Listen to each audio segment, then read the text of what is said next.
Lou here again, and I'm sitting with Don Sebastian, PhD, President and Chief Executive Officer for New Jersey Innovative Institute, part of the NJIT conglomerate of corporations. Thanks for joining me, Don. Well, thank you for coming back to New Jersey, the birthplace of U.S. manufacturing. So you said in your speech before. Indeed I did, and I'll keep saying it, because it's true. It is true, and we have to get back to that point where we have meaningful manufacturing. Even though we have 11,000 manufacturers in the state, I don't think it's quite as meaningful as it was. And so how are we going to do that? So I think part of the problem is that we've lost the brand names. And Right. that's what gave the profession visibility and created a pull, if you will, into the job. So when you lose a GM assembly plant or a Ford assembly plant in Rahway, GM was I think, up in Mahwah. And let us not I'm forget sorry, I have it Mercedes. backwards. I had it the other way around, yeah. But when you lose the brand name manufacturers, there's a perception that the whole industry is left. Right. And yet automotive is a good example where there was a rich supply chain and it still exists. Right. And so they become invisible. So part of what we do, I think we really need to do, is focus on bringing the terminal OEMs, some of the brand names, back to New Jersey. We have a wonderful organization called Choose New Jersey that's been aggressively recruiting to bring companies in that are consistent with the state master plan, but we really need, I think, to amp it up when we talk about bringing in the big manufacturers. That starts the ball rolling, all right? There are many things Sure. that we can do here to improve the conditions for manufacturers, but we have so many of the things they need as well that we need to be able to capitalize on. The transportation infrastructure, Right. The high density of advanced professionals, as well as a skilled and talented workforce that has spent 225 years, right? Right. Growing competency in goods manufacturing and in the process industry. And then it stopped. And then we Slowed. systematically tortured it to death. Right. As I said in the Right. talk, because we fell in love with another mistress. Yes. And so we became attracted to the riches of Wall Street, and our corporations became attracted, or frankly driven, right, Yes. to short-term profitability, all of which then suggested that R&D needed to become slave to the operating divisions. And so we lost the sight of the long term, and systematically then our manufacturing capacity disappeared, our inventive capacity disappeared, and it won't be long before perhaps our corporate headquarters and the other advanced professional, service sector positions to which we all wish to aspire perhaps, or for our children to aspire, also disappear too. I think that, and I've been kind of beating this drum for a while, that I think that a lot of the problem in getting the word out is that mainstream media doesn't play ball. Yeah. Well, we need you. That's We why need to make you mainstream. we're going to work towards that goal. We're working towards Yellow that goal. jackets everywhere. Everywhere. I mean, we go to places and everybody, oh, you're the guys with the yellow jackets. Yeah. They don't know our names, but they know the yellow jackets. Well, it's disappointing the extent to which perceptions can quickly become reality. Sure. And so we continue to, I've seen it in this state, I've been here since the 70s. We continued to paint manufacturing with the same dark brush. Right. Dirty, crowded conditions, or unappealing work conditions. Dangerous. Dangerous, Yeah. dangerous and dirty. Time to push it out, right? Let it go offshore.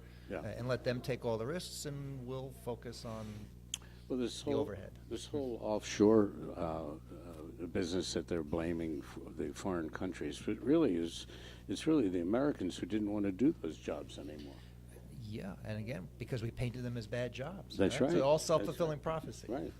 It's a bad job, so it must be It's a bad job. Yeah, You know. so we If don't want it, so we'll if do it- other things. If it walks like a duck and quacks Yeah. like a duck, it must be a duck. And then we looked at labor statistics, and we saw growth in the service sector. We thought, oh, see, that's where it is. Yeah. But we didn't need to look a little bit deeper and see, were those really lawyers and Yeah. stockbrokers Right. and bankers, or were they people who had been displaced from executive positions in manufacturing-based companies Right. who are now working at McDonald's flipping burgers because they got a mortgage to pay?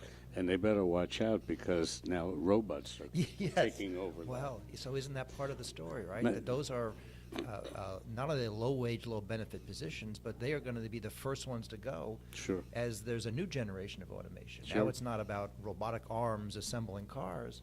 It's about intelligent systems that can do anything that unskilled labor.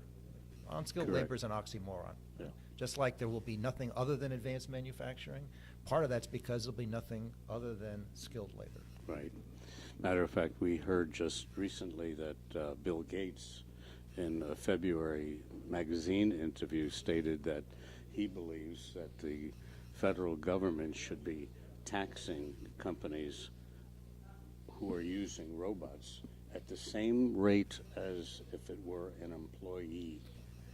We actually had an article on our website about it. I think he's a little off the wall with this, and maybe someday it might be appropriate, but certainly not now. It would seem to be a disincentive to investing in the absolutely. technology Absolutely. when the rest of the world is heavily invested. As I said earlier in the talk, China may have taken the low-end production jobs 25 or 30 years ago and exploited the fact they had inexpensive labor. But that's not how they're operating now, and I think many heard Steve Jobs tell President Obama, I can't make iPhones in America, and it's not because it costs too much because of the labor. Right. It's because the competency base in Shenzhen is unmatched. So they own it. Yeah. And now China, whose average salary is $2.50, $3 an hour, they're going to Africa to start their own manufacturing plants there. Yeah. So this whole manufacturing and the labor rate still plays a very significant role in manufacturing, but everybody in the world wants American products. Yeah. It's high quality, high design, high technology, so we're still selling a lot. We should be selling more. We should be exporting more. The government should be promoting exports more than they are. They used to have a program called DISC, Domestic International Sales Corporation, which there was a huge, huge tax benefit on every dollar sold overseas, and it was very successful. Yeah. Congress killed it because they said, what are we kidding? We don't get a piece of that anymore.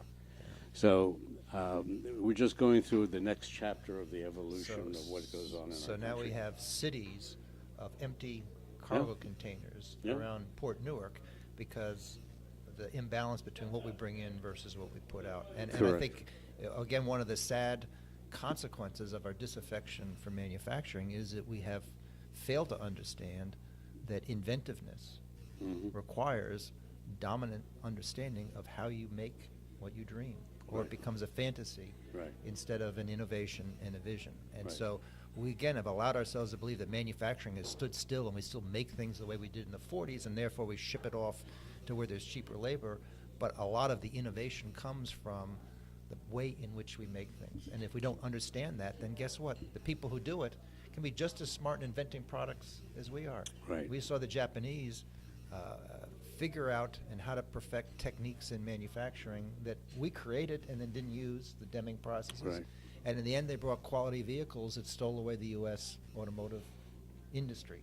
Well, even going back to the Second World War, I mean, it was Sony here in the U.S. that invested in China, in Japan, and they became successful because of our investment in their country. And then they beat our pants off. Yeah.